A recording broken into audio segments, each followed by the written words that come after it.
আজ বানিয়েছিলাম ঝিঙে ইলিশ। আমাদের মতো মধ্যবিত্ত বাড়িতে একবেলা বড় সাইজের ইলিশ খেতে গেলে একটা চিন্তাই মাথায় আসে, সারা মাস কিভাবে চলবে। তাই দুধের স্বাদ ঘোলে মেটাতে মাঝে মাঝেই বাড়িতে এই রকম ছোট ছোট ইলিশ আনাগোনা করে। আর এই ছোট ছোট ইলিশ মাছ দিয়ে ঝিঙে আলু দিয়ে রান্না করলে দারুণ লাগে খেতে। সর্ষের তেলে নুন হলুদ মাখিয়ে রাখা ছোট সাইজের ইলিশ মাছ ভেজে নামিয়ে রাখবো, বেশি কড়া করে ভাজবো না। এবার মাছ ভাজার ওই তেলেই অল্প একটু হলুদ দিয়ে ডুমো ডুমো করে কেটে রাখা আলু ঝিঙে ভেজে জল দিয়ে সেদ্ধ করে নেব ঢাকা চাপা দিয়ে।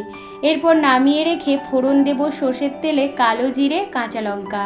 সুন্দর একটা গন্ধ বের হলে সেদ্ধ করে রাখা ঝিঙে আলু দিয়ে ঢাকা দিয়ে রান্না করব। স্বাদ মতো নুন সর্ষে বাটা দিয়ে 1 মিনিট ফোটাবো, আর একটু জল ব্যবহার করলাম। এবার ভেজে রাখা মাছ দিয়ে 5 মিনিট রান্না করলেই তৈরি হয়ে যাবে ঝিঙে ইলিশ। গরম ভাতে দারুণ লাগে। ধন্যবাদ।